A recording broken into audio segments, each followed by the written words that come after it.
Purihin ang Panginoon. Samahan niyo po ako sa aklat ng Epeso para po sa ating pag-aaral sa araw na ito na ating pong pinamagatang Preparing God's People for Works of Service. Ito po ay sa Ephesians chapter 4 verse 11 hanggang 13. Basahin ko po sa Tagalog. Ito po ang nakasaad sa aklat ng Epeso. Chapter 4, 11 hanggang 13. At binigyan niya ang ilan ng kaloob upang maging mga apostol. Ang iba na may mga propeta, ang iba na may mga ebanghelista, at ang iba'y mga pastor at mga guro. Ginawa niya ito upang ihanda sa paglilingkod ang lahat ng mga hinirang upang maging matatag ang katawan ni Kristo, hanggang makarating tayo sa pagkakaisa ng pananampalataya at pagkakilala sa anak ng Diyos at maging ganap ang ating pagkatao ayon sa pagiging ganap ni Kristo. Purihin ang Panginoon sa pagkabasa. Isang napakagandang layunin ng ating Panginoon ang ating matututunan ngayon. Ito po yung inihanda niya tayo para maging kagamit-gamit sa Kanya habang andito pa tayo sa sanlibutan ito. At ang paglilinaw po ng banal na kasulatan sa bawat isa sa atin ay mayroon pong mga tao siyang tinawag at itinalaga para tayo po ay matuto at para tayo po ay makakakilala ng lubusan sa ating Panginoon. At dahil dito po ay napakamahalaga na makita natin yung pong ating bahagi, yung pong ating katugunan doon sa pagiging bahagi ng katawan ng ating Panginoong Jesucristo. Nauna sa lahat mga kapatid, titingnan po natin ang itinuturo ng banal na kasulatan sa kanyang iglesia patungkol po dito sa function na meron po tayo. Meron pong function ang bawat bahagi ng katawan ng ating Panginoong Jesucristo na kung saan tayo po yon. Ang bawat isa sa atin ay bahagi ng kanyang katawan at nais ng Diyos na kung alin man tayong bahagi ng kanyang katawan ay magiging kagamit-gamit ang bawat isa sa atin. So ang tunay na function po ng isang mananampalataya ay ipinapahayag ng ating Panginoong Jesucristo sa sanlibutan sa pamamagitan ng paggawa ng mga mahubuting bagay na nanggagaling sa Kanya na ipapahayag niya sa pamamagitan din ng buhay ng bawat isa sa atin at sa pamamagitan ng atin pong katapatan sa Kanya ay nagagawa po natin ito dahil tayo po ay pinapangunahan ng ating Panginoon. So tayo po ay nakakaunawa kung ano at sino ang ating Panginoon na ating pinaglilingkuran. At yung pong taong nakakita sa ating pong buhay bilang mananampalataya ay magkakaroon po sila ng benefits doon po sa buhay natin na pinangungunahan ng ating Panginoon at sa buhay natin na hinahayaan natin ang Panginoong Diyos ang siyang mangunguna. No? Sa Matthew 28:19 ay palagi nating naririnig ang talata na ito na tayo po ay humayo, gawing disipulo ng ating Panginoon ang lahat ng bansa. No? Bautismuhan natin sa pangalan ng Ama, sa pangalan ng Anak at sa pangalan ng Espiritu Santo. Pagkatapos yan ay turuan natin ang bawat isa sa atin kung ano yung mga bagay na itinuturo sa atin ng ating Panginoon. So mayroong pagsasalin, mayroong pagsasalin ng ating natututunan. Kung ano yung ating pagkakakilanlan sa ating Panginoon dahil sa ating natututunan sa kanyang banal na kasulatan na ating sinasampalatayanan at isinasabuhay, ito din po ang ating isasalin sa lahat ng tao sa sanlibutan ito. So tayo po ay inatasan ng ating Panginoon sa ganyang mga gawain. At ang pangako ng ating Panginoon doon sa verse 20 ay huwag tayong mag-alala dahil sa lahat ng ating gagawin at sa lahat ng ating pagpapagamit sa Kanya at sa lahat ng ating pagbabahagi ng mabubuting balita ng kaligtasan sa ibang tao ay sinasamahan tayo palagi ng ating Panginoon. Yan po ang isang napakagandang bahagi sa buhay natin. Yung pong kasakasama natin ng ating Panginoon sa buhay natin. Kaya nga sa bawat mananampalataya ay pinapaalalahanan tayo para tayo po ay lalong matuto sa Kanya, lalo natin siyang makikilala. Pinaalalahanan tayo na sa bawat po nating pagkakatipon ay tayo po ay palaging dumadalo para sa pagkatuto ng bawat isa. Di ba, maliban po dun sa Matthew 28:19 and 20 na tayo po ay inatasan ng ating Panginoon na ibahagi sa ibang kaluluwa ang kaligtasan na ating tinanggap. Tayo, para matuto din po tayo, ay pinaalalahanan tayo ng aklat ng Hebreo, chapter 10, verse 24 and 25, na ang sabi po doon, "And let us consider how to stir up one another to love and good works, not neglecting to meet together, as is the habit of some, but encouraging one another, and all the more as you see the day drawing near." Napakaliwanag at napakaganda dito para sa bawat isa sa atin na tayo po ay pinapaalalahanan para tayo matuto at mas lalo pa nating makilala ang ating Panginoon. May mga gawain ang Iglesia ng ating Panginoong Diyos, ang sabi ng banal na kasulatan. Huwag po nating hayaang hindi madadaluhan ito, upang sa ganon ay tayo matuto at maging kagamit-gamit at matugunan natin ng tama yung pong layunin ng ating Panginoon para sa ating mga buhay. Layunin na tayo ay maging kagamit-gamit sa sanlibutan ito para sa ibang mga tao. Ang ikalawang kahalagahan dito sa ating mga buhay ay yung pong ating testimony sa ating pong mga buhay. Araw-araw po yun. Testimony, yung testimony natin sa ating mga buhay, life testimony. Ibig sabihin, sabi dyan, your life must be a true testimony of Christ. Being a Christian is far more of who we are and what we do. No, yun po yung tinitingnan ng tao sa atin. No? Kapag alam nila na ikaw Kristyano, lagi nilang tinitingnan, kamusta ba buhay nitong taong ito? Lagi nilang tinitingnan kung ano yung ating mga sinasabi. Lagi nilang pinapansin kung ano yung ating mga sinasabi. Lagi nilang tinitingnan kung ano yung ating mga ginagawa. Kaya napakamahalaga po yung natawag nating testimony. Dahil nga tayo po ay mga mananampalataya, tagasunod ng ating Panginoong Jesucristo, nakatanggap ng kanyang biyaya. So, makikita natin na yun ang kanilang hinahanap sa bawat isa sa atin. Kaya sa Efeso chapter 2, yung pong mga talatang palagi nating pinanghahawakan patungkol sa ating kaligtasan na dapat din nating maisalin sa iba. Sabi doon, for by grace you have been saved through faith. And this is not your own doing. It is the gift of God, not a result of works, so that no one may boast. Yung pong kaligtasan meron tayo ngayon ay hindi po natin yan maipagmamalaki sa ganang ating sarili, kundi maipagmamalaki natin ang kapangyarihan ng Diyos na kumilos sa ating mga buhay. Kaya tayo nagkaroon ng kaligtasan dahil sa biyaya ng ating Panginoon. At ang biyaya ng ating Panginoon ay ating isalin sa ibang tao sa pamamagitan din ng ating pananampalataya. Na ituro din po natin sa kanila kung paano sampalatayanan ang kapangyarihan ng ating Diyos at ang ating Panginoong Jesucristo na siyang nagligtas sa bawat isa sa atin. Sa Titus 3:5, mga kapatid, dito ipinapahayag kung paano tayo o kung bakit tayo niligtas ng ating Panginoon. Sabi dito, He saved us, not because of works done by us in righteousness, but according to His own mercy, by the washing of regeneration and renewal of the Holy Spirit. So makikita natin dito mga kapatid, kapag yung pong kaligtasang tinanggap natin, ay dahil po yun sa dakilang pag-ibig at kahabagan ng ating Panginoong Jesucristo na tayo ay kanyang nilinis. No? Washing of regeneration and renewal of the Holy Spirit. Tayo po ay nilinis ng ating Panginoon. Nilinis ang ating mga buhay at nagkaroon tayo ng panibagong buhay sa Kanya ngayon.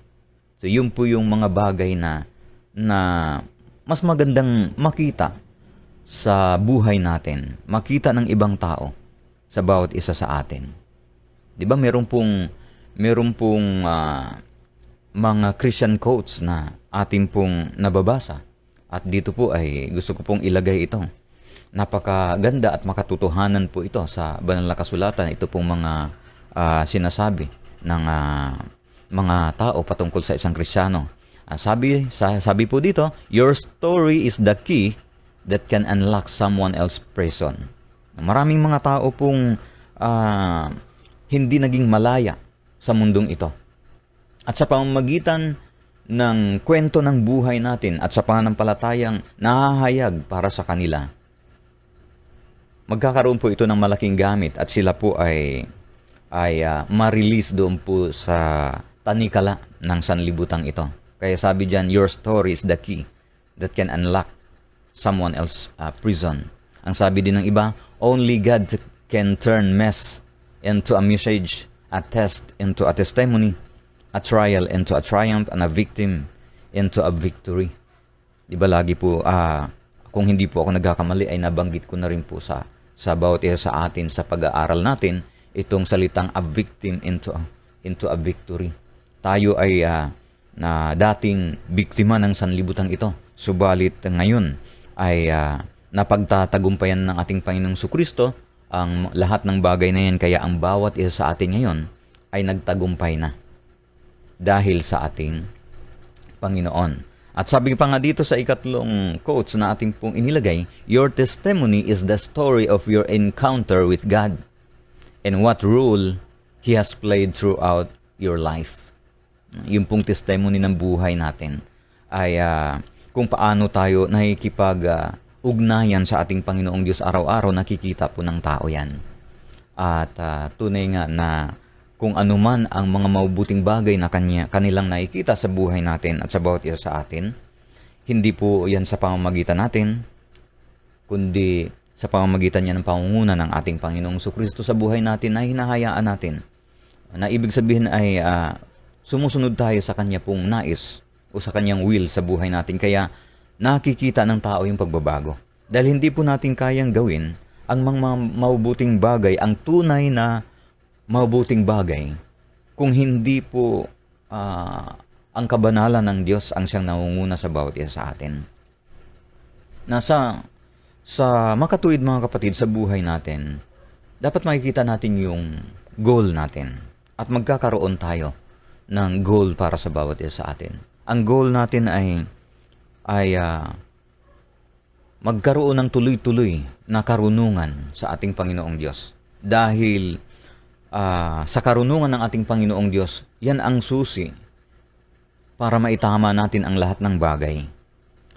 Dahil nandun sa Kanya ang instruction at siya lamang ang dapat nating pakanaising sundin. At hindi natin yan maramdaman na siya ang nais nating sundin kung hindi tayo may pag-ugnayan sa Kanya palagi. Sabi nga ng talata ng Ephesians chapter 5 verse 1 into, napakamahalagang i-imitate natin ang ating Panginoong Diyos. Sabi doon ni Apostol Pablo, imitate God, therefore, in everything you do, because you are His dear children. Live a life filled with love, following the example of Christ. He loved us and offered Himself as a sacrifice of us, a pleasing aroma to God. Pansinin natin, pinaalalahanan tayo ng ating ni Apostol Pablo na kung meron tayong dapat na tularan natin ang ating Panginoong Diyos kung ano yung Kanyang itinuturo sa atin.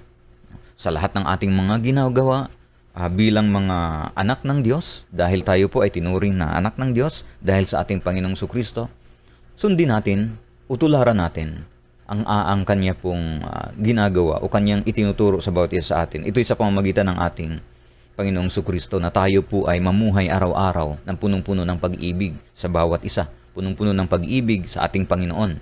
At ito pong pag-ibig na ito ay maisalin din po natin ito sa ating kapwa.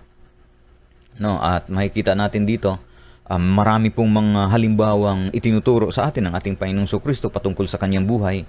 Yan daw po yung dapat nating pagtuunan ng pansin ngayon nang sa ganon ma-attain natin yung goal natin na mag-increase araw-araw yung pong ating karunungan sa ating Panginoong Diyos. Mamuhay tayo sa kaliwanagan no? Ang Diyos ay liwanag, at kung hindi po magpapasailalim ang isang tao sa kanyang kapamaraanan, hindi po siya magsisilbing liwanag sa sanlibutan ito. So our goal as a Christian is to increase our knowledge of God. Kung sino ang ating Panginoon, kilalanin natin siya kung sino siya, nasa banal na kasulatan, at kung ano po ang mga bagay na nakapagbibigay ng kagalakan sa ating Panginoon, itinuturo din po ng banal na kasulatan yan. So yung pong ating pong level of Christian maturity ay nangyayari po yan kapag marami po tayong mga natututunang mga bagay sa kanyang banal na salita. Magkakaroon o mararanasan natin ang maturity natin kapag una sa lahat, meron tayong relasyon sa ating Panginoong Diyos at inaaral natin ang kanyang mga itinuturo sa atin sa banal na kasulatan. At dahil dyan mga kapatid, mag-increase yung ating knowledge sa Kanya, mag-mature ang ating pong spiritual life sa Kanya. Sa madaling salita, ang nagiging dahilan ng isang Krisyano kung bakit hindi siya nagkaroon ng tuloy-tuloy na maturity ay dahil hindi siya malimit may pag-ugnayan sa ating Panginoon. Dahil hindi siya malimit nag-aaral ng banal na salita. O dahil hindi siya malimit dumadalo sa mga pag-aaral ng banal na salita. Ang ating pong iglesia ay meron pong mga ganong gawain. No? Meron tayong, maliban po sa meron tayong worship service sa araw ng linggo, o bagamat tayo po ngayon ay virtual worship celebration, napakamahalaga na naging kaisa tayo doon. Nang sa ganun ay naging kabahagi tayo doon sa ating pong pagpupuri sa Panginoon, sa ating paglilingkod sa Kanya, at higit sa lahat, yung pong sama-sama tayong natututo sa Kanyang banal na salita sa pamamagitan ng mga mensaheng ating naririnig, sa pamamagitan ng ating mga panalanginan, at sa pamamagitan ng mga ginagawa nating mga awit ng papuri sa ating Panginoon. Kapag tayo po ay nagsama-sama sa ganung mga bagay, tunay nga nakikilos ang kapangyarihan ng Diyos sa buhay natin para tayo po ay lumago. Yan po ang dahilan kung bakit, sabi ko po kanina sa aklat ng Hebreo, ay pinaalalahanan tayong huwag kaligtaan ang bawat pagkakatipon sa gawain, dahil sa bawat pagkakatipon, meron pong salita ng Diyos na ating inaaral. At yun ang ating natututo tayo. No? Araw-araw natututo tayo sa ating Panginoon sa pamamagitan ng Kanyang banal na salita. At yung pong relationship natin sa ating Panginoon, ito po ay relationship of love. At dahil ito po ay relationship of love, ay natututo din po tayong magmahal ng iba. Dahil diyan tayo hinubog ng ating Panginoon. Matutunan nating mahalin ang ibang mga tao. Dahil yan ang itinuturo sa atin ng ating Panginoon. No? Dahil hindi naman po pwedeng meron tayong relationship of love sa ating Panginoong Diyos pagkatapos hindi natin alam kung paano mahalin ang ating kapwa. Hindi po totoo yan. Dahil tayo po ay merong relationship of love sa ating Panginoon, ay atin din pong napakadali po nitong maisasagawa sa ating kapwa. Dahil ang kapangyarihan ng Diyos po ang kumikilos nito sa buhay natin. Ang kapangyarihan po niya ang siyang nag-guide sa bawat isa sa atin, para atin din po itong maisalin. So tandaan po natin, ang ating pong pinag-aaralan ngayon ay patungkol po dito sa paghanda ng Diyos sa bawat isa sa atin, para tayo ay maging kagamit-gamit sa Kanyang kaharian habang tayo ay narito pa lamang sa sanlibutan ito. Kaya napakamahalaga mga kapatid na habang tayo ay naging malapit sa ating Panginoon, ay nakikilala natin siya ng husto. At mas lumalim at lumalim yung ating pong pananampalataya sa kapangyarihan dahil kilalang kilala natin siya ayon po sa kapahayagan ng banal na kasulatan na ating pong inaral at tinanggap sa ating mga buhay.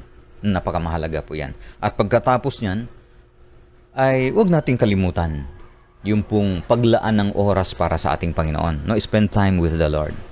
Sabi nga dito, we come to know God better by spending time with Him.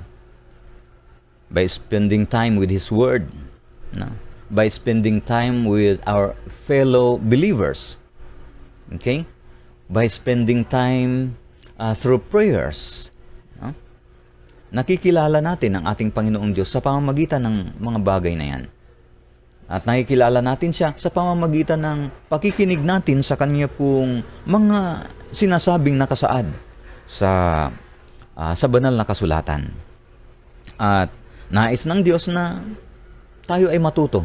At kapag tayo po ay tumugon ng tama doon sa ating natututunan sa ating Panginoon, ay tunay naman na mabigyan natin siya ng kaluwalhatian o magiging masaya ang Diyos sa bawat isa sa atin.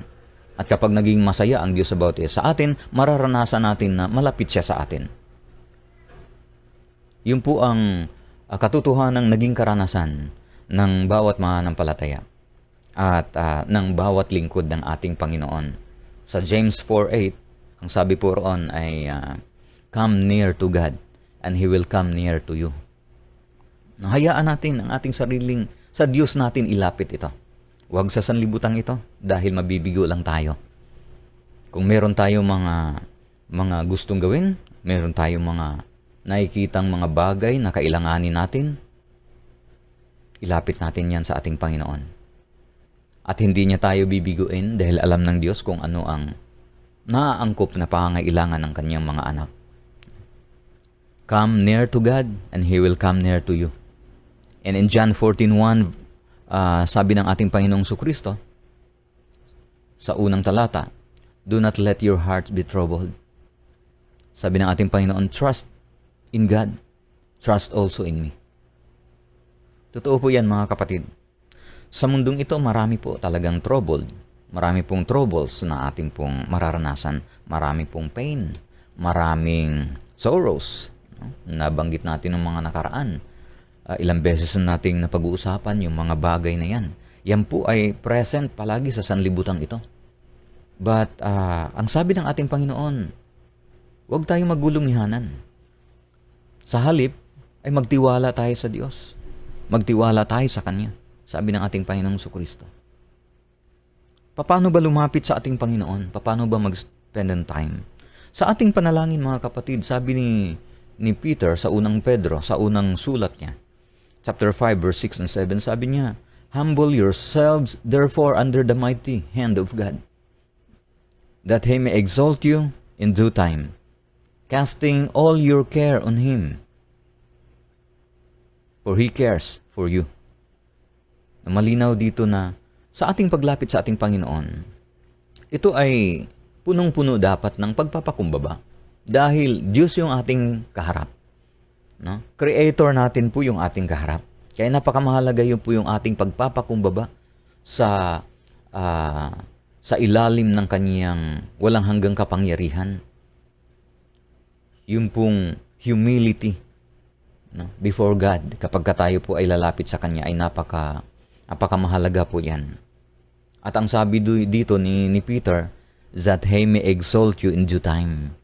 Merong tamang panahon ng ating Panginoong Diyos dahil Siya ang nakakaalam ng lahat ng bagay at ng lahat ng pagkakataon sa ating mga buhay. Hintayin natin at pagkatiwalaan natin yung pong sinasabi po dito ni Peter na due time. Huwag po tayong mag-apura. Kung sa buhay natin ngayon, tayo ay naglilingkod sa ating Panginoong Diyos at hindi po natin nakitaan ng tawag dito ng paglago ang ating paglilingkod, huwag tayong tumigil. Hindi po dahilan natitigil kapag hindi lumalago.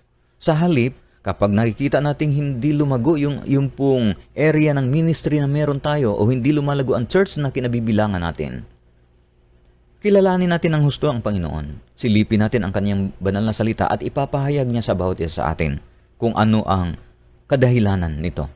At kapag ipinapakita na ng Diyos kung ano ang kadahilanan nito, Siya din ang magbibigay ng lunas nito at ang bawat isa sa atin ay gagamitin ng Panginoon.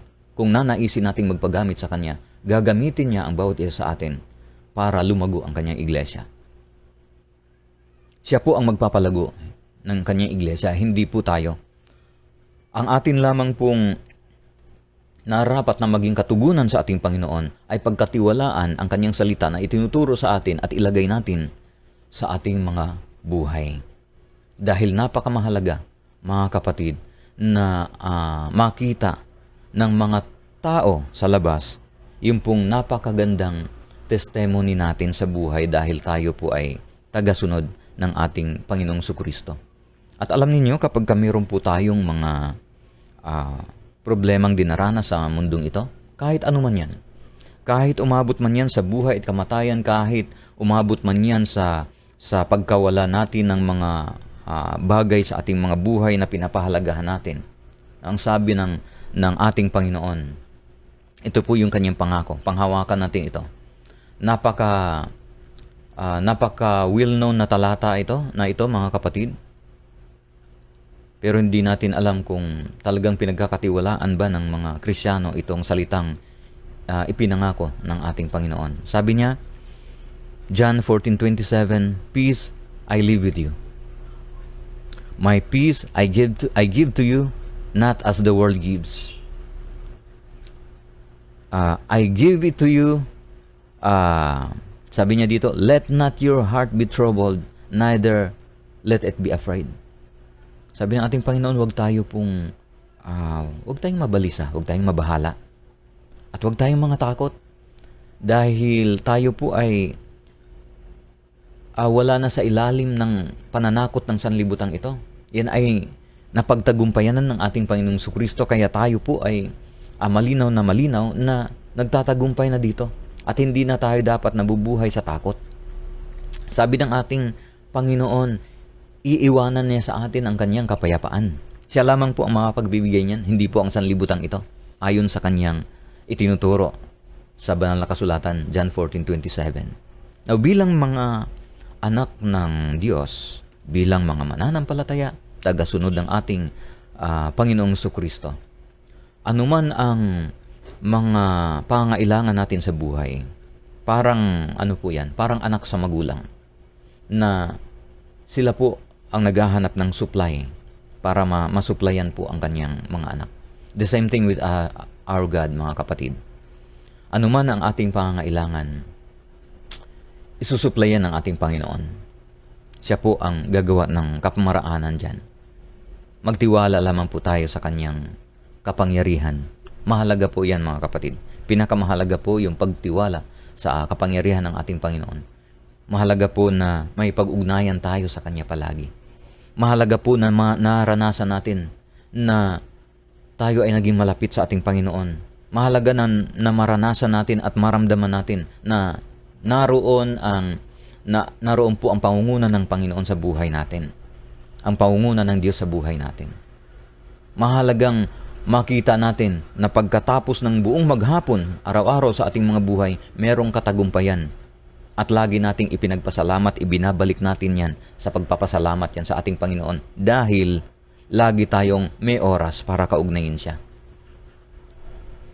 So mga kapatid, napakamahalaga po makita natin ang layunin ng Diyos sa ating mga buhay sa mundong ito. Ang layunin niya ay, sabi natin kanina, ay upang maging kagamit-gamit ang bawat isa sa atin sa kaharian ng Diyos habang tayo nandito pa lamang sa sanlibutan ito sa pamamagitan ng mga kaluluwa ng iba na hindi pa nakakilala sa ating Panginoon.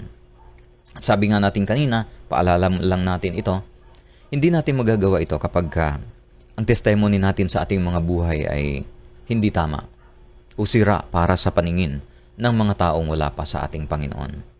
Tutunay nga po na sa pamamagitan ng ating pong pagtiwala sa ating Diyos, yan ang magiging dahilan para i-expand niya o palawakin niya ang ministeryo na meron tayo. Naalala niyo yung panalangin ni Jabez? God, extend my territory. Tinugon ng Diyos yan. Dahil ang Diyos ang siyang magpapalawak ng ministeryo na meron tayo. Ang Diyos din ang siyang magpapalago sa atin pong pananampalataya. Ang Diyos din ang magpapalago sa iglesia ang ating kinabibilangan. Yan kung magpapagamit tayo bilang bahagi ng kanyang katawan. Sa mga kapatid, sa araw na ito, ang mga simpleng bagay na yan na punong-puno po ng katotohanan at gamit sa ating mga buhay sa mundong ito, sa harapan ng ating Panginoon, ay dapat natin pong pag-ukulan ng pansin. Pagkatiwalaan natin na nariyan palagi ang availability ng kapangyarihan ng Diyos para tayo po ay samahan. Kaya hayaan po natin ang kanyang pangunguna sa ating mga buhay. Sa pagkakataong ito, hayaan niyo akong mag-iwan ng isang mga salitang nakapagbibigay ng encourage sa bawat isa sa atin. Ito ay salita ng ating Panginoong Diyos. Katotohanan. Katotohanan sa buhay natin. Katotohanan between believers and God. Katotohanan patungkol sa ating pong kaugnayan sa ating Panginoong Kristo. Kapag ito po yung katotohanan na ito. Kapag ang bawat isa sa atin po ay nagkaroon ng relasyon sa ating Panginoong Diyos, no? Ibig sabihin, if you have entered into a relationship with God, then you belong to Him. Kapag tayo po, no? Malinaw po yan. Kapag tayo po ay may relasyon sa ating Panginoong Kristo, tayo po ay nasa Kanyang panig. At kapag tayo po ay nasa Kanyang panig, hindi po niya tayo pababayaan. Nandyan siya, available po. 24/7 ang kapangyarihan ng ating Panginoon para sa ating pong paglapit sa Kanya at pagtiwala sa Kanya. Okay? And sabi nga dito, if you have accepted His proposal and have become His child, mga kapatid, then, siyempre dahil anak tayo ng Diyos, tagasunod tayo ng ating Panginoong Kristo, ang sinasabi dito, then live to please your God. Live to please the Lord.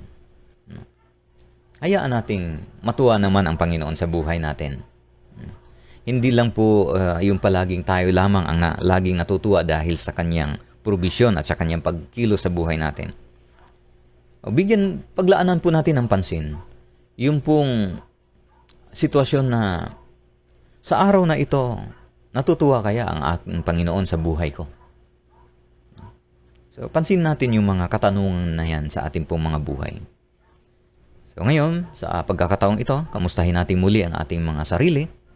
Hayaan natin ang pagkilos ng Panginoong Diyos sa ating mga buhay. Nang sa gayon ay mabigyan natin siya ng kapurihan.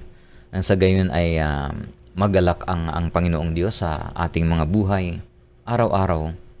At upang hayaan nating manguna ang kapangyarihan ng Diyos sa ating mga buhay, nang sa ganon ay makaakay naman tayo ng ibang kaluluwa sa paanan ng ating Panginoon.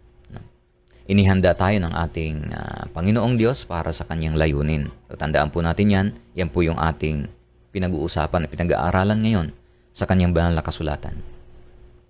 Ang paglingkuran siya at maging kagamit-gamit para sa Kanyang kaluwalhatian. Maraming salamat po mga kapatid. Naway napagpala tayo ng katotohanan ng salita ng Diyos sa buhay natin sa araw na ito. Pagpalain tayo ng ating Panginoon.